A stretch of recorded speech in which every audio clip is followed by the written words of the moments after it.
Close quarters combat is a tactical concept that involves physical confrontation between several combatants. It can take place between military units, police and criminals, and other similar scenarios. In warfare, it usually consists of small units or teams engage the enemy with personal weapons at very short range, up to 100 meters, from proximity hand-to-hand combat to close-quarter target negotiation with short-range firearms. In the typical close-quarters combat scenario, the attackers try a very fast, violent takeover of a vehicle or structure controlled by the defenders, who usually have no easy way to withdraw, because enemies, hostages, civilians, and fellow operators can be closely intermingled. Close-quarters combat demands a rapid assault and a precise application of lethal force. The operators need great proficiency with the weapons, and the ability to make split-second decisions in order to minimize accidental casualties. Criminals sometimes use close-quarters combat techniques, such as in an armed robbery or jailbreak. But most of the terminology comes from training used to prepare soldiers, police, and other authorities. Therefore, much material relating to close-quarters combat is written from the perspective of the authorities who must break into the stronghold where the opposing force has barricaded itself. Typical examples would be commando operations behind enemy lines and hostage rescues. Although there is considerable overlap, close-quarters combat is not synonymous with urban warfare, now sometimes known by the military acronyms MOUT, FIBUA or OBUA in the West. Urban warfare is a much larger field, including logistics and the role of crew-served weapons like heavy machine guns, mortars, and mounted grenade launchers, as well as artillery, armor, and air support. In close-quarters combat, the emphasis is on small infantry units using light, compact weapons that one person can carry and use easily in tight spaces, such as carbines, submachine guns, shotguns, pistols, knives, and bayonets. As such, close-quarters combat is a tactical concept that forms a part of the strategic concept of urban warfare. But not every instance of close-quarters combat is necessarily urban warfare. For example, a jungle is potentially a stage for close-quarters combat. History. The origins of modern close-quarters combat as well as SWAT tactics lie in the policing methods pioneered by Assistant Commissioner William E. Fairburn in the Shanghai Municipal Police of the International Settlement. Shanghai in the 1920s was widely acknowledged as the most dangerous port city in the world due to a heavy opium trade run by organized crime, as well as the political chaos brought about by the ongoing Chinese Civil War. After the May 30th movement riots, which resulted in a police massacre, Fairburn was charged with developing an auxiliary squad for riot control and aggressive policing. After absorbing the most appropriate elements from a variety of martial arts experts from China, Japan and elsewhere, he condensed these arts into a practical combat system he called Defendu. He and his police team went on to field test these skills on the streets of Shanghai. Fairburn himself used his combat system effectively in over 2,000 documented encounters, including over 600 lethal force engagements. The aim of his combat system was simply to be as brutally effective as possible. It was also a system that, unlike traditional Eastern martial arts that required years of intensive training, could be digested by recruits relatively quickly. The method incorporated training in point shooting and gun combat techniques, as well as the effective use of more ad hoc weapons such as chairs or table legs. During the Second World War, Fairburn was brought back to Britain and, after demonstrating the effectiveness of his techniques, was recruited to train the British commandos in his combat method. During this period, he expanded his Shanghai method into the silent killing close-quarters combat method for military application. This became standard combat training for all British Special Operations personnel. He also designed the pioneering Fairburn Sykes fighting knife, which was adopted for use by British and American Special Forces. In 1942, he published a textbook for close-quarters combat training called Get Tough. U.S.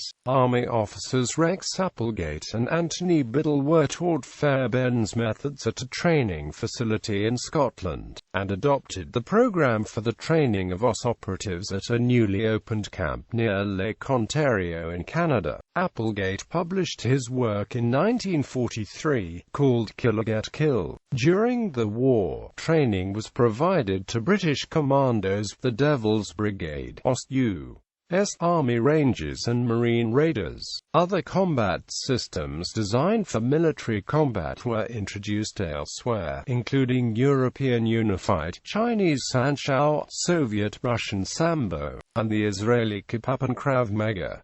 The prevalence and style of hand-to-hand combat training often changes based on perceived need. Elite units such as Special Forces and Commando units tend to place higher emphasis on hand-to-hand combat training. Principles of assault. Detailed planning. Ideally, the leader of the assault team gathers all available intelligence about the crisis scene, targets, and instance. The leader diagrams and discusses the proposed plan, outlining each team's actions and responsibilities, location, fields of fire, and special tasks. Since the assault team usually already has specialized training, the operation is based on well-understood, pre-established standing operating procedure. When considerable preparation time is available, the team sometimes conducts step-by-step walk-through exercises on a mock-up that duplicates the target environment. Some units maintain permanent shoot houses, or even airliner ship mock-ups for practicing marksmanship and tactics more realistically. In a prolonged standoff, the attackers can sometimes bring in specialized equipment for probing the inside of a well-defended area. Sensitive thermal cameras can help locate the occupants, and surveillance personnel can run microphones and fiber optic cameras through walls, ceilings, and floors. If hostages escape, he can signal the attackers. They can provide more information from inside. However, the time and resources to carry out such luxurious preparations are not always there. Not every attacker can field an overwhelming force of specially trained and equipped men with reinforcements standing by. Information about the inside of an enemy-held building or vehicle may not be accessible beyond studying it through binoculars or a rifle scope. While some attackers can go to the lengths of wearing the enemy down by siege or even tunneling under them, others must get the current job done immediately with the force available in order to move on to the next. Surprise. The objective is to complete all offensive action before the party being engaged is able to react. To gain this element of surprise, the entry teams use stealth movement and noise, light discipline to get as close to the targets as possible. The teams aim to put themselves in a position to be able to engage the targets from the moment they become aware of the teams. Some teams use suppressed sniper rifles for their initial shots on sentries or dogs. An assault should come at a time when least expected, taking into consideration fatigue, normal sleep periods, and other factors that detract from the target's alertness.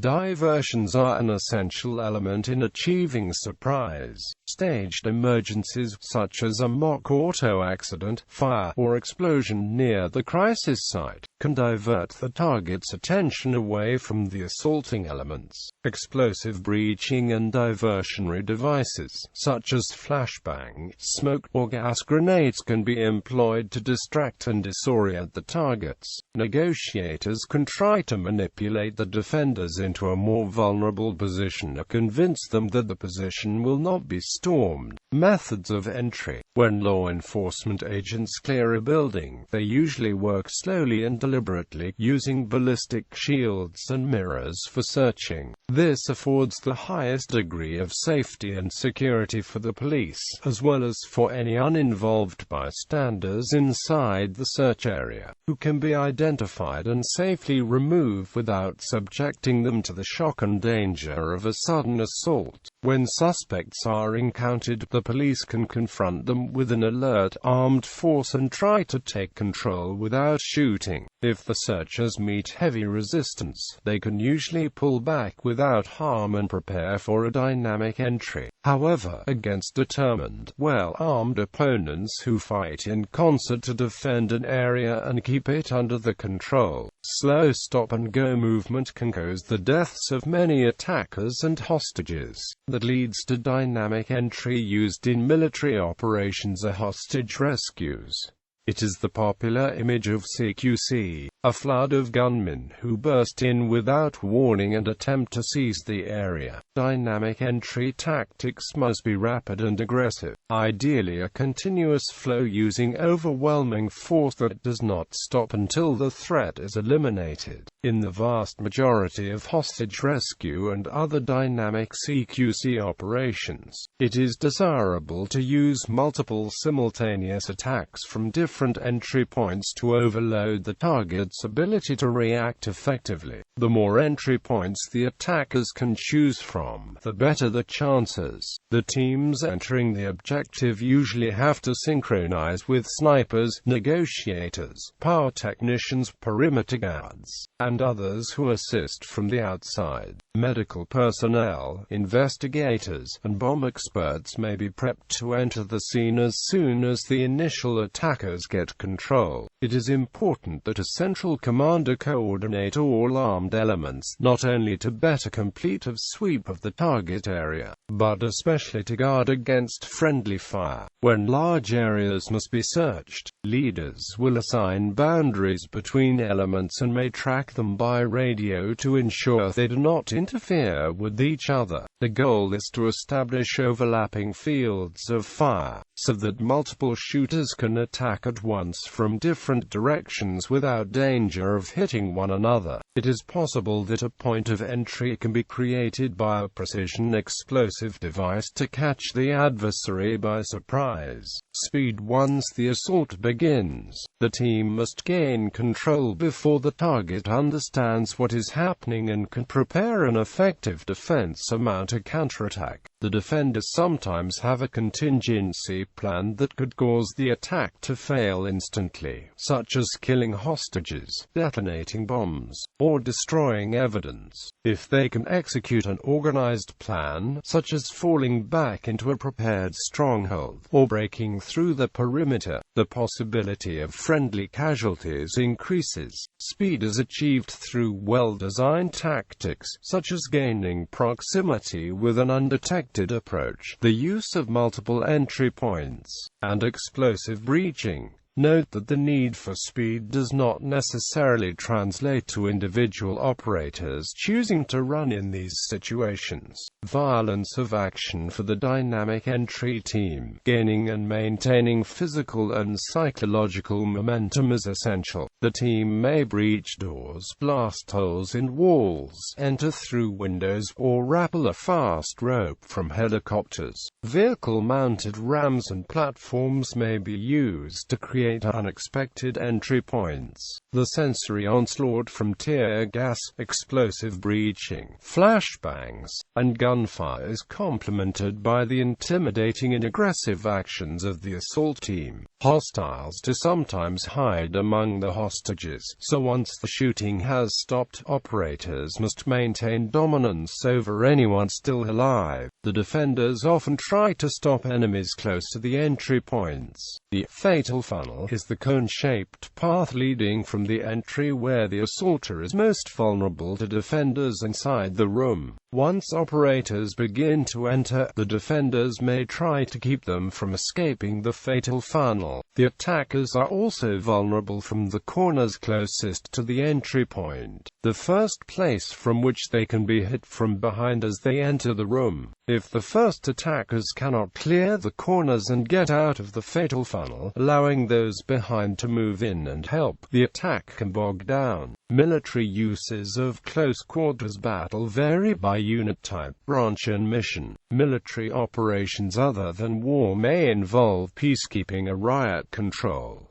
Specialized forces such as the U.S. Marine Corps RTT, FAST, SRT and U.S. Marine Corps Special Operations Teams such as Recon and MSOB platoons, U.S. Coast Guard vessel boarding and security teams, port security units, maritime safety and security teams, tactical law enforcement teams, or U.S. Navy VBSS teams may adapt CQC tactics to the specific needs, e.g., for the boarding of compliant and non-compliant vessels at sea, hostage rescue or extraction by commando troops such as the Pakistan Special Services Group, British Special Boat Service, British Special Air Service, U.S. Delta Force, U.S. Navy SEALs, United States Army Special Forces, Norwegian Mariner Jägerkommando, Norwegian FSK NSG, Spetsnaz GRU, Para-Commandos, Indian Marcos,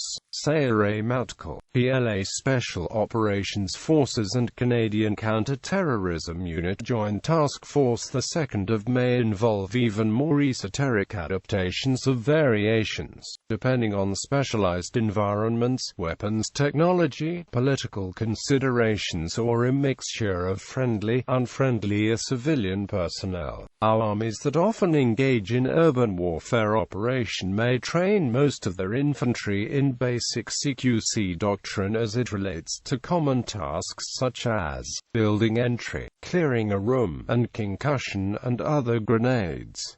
Police crisis response. Domestically, police crisis response teams are the primary groups to engage in CQC. Situations involving the potential for CQC generally involve extraordinary threats outside of conventional police capabilities, and thus CRTs are specifically organized, equipped, and trained to respond to these situations. These situations often require the special tactics and techniques involving building entry and room clearing procedures that are the hallmarks of CQC. Police CQC doctrine is also specialized by unit type and mission. Riot control, corrections, the FBI hostage rescue team and SWAT teams, for example, each have different goals, but may make use of similar tactics and technologies such as non-lethal force. A prison, for example, may have a squad which specializes in high-risk cell extractions, and psychiatric hospitals or wards often have similar specialized teams. Among the less lethal tools and tactics central to police CQC are electroshock guns, pepper spray, riot shields and riot guns to fire tear gas, rubber bullets, plastic bullets or beanbag rounds. However, so-called less lethal weapons can still inflict injuries that may result in death. Private industry. Private corporations engaged in security and military operations overseas maintain internal CQC teams. For example, these teams might be responsible for responding to an incident at a facility operated by a government agency who has engaged the contractors' services. That team would then act as the crisis response team and clear the facility of threats or hostiles. In another example, a private military contractor might be employed to provide protection for high-ranking diplomats or military officers in war zones.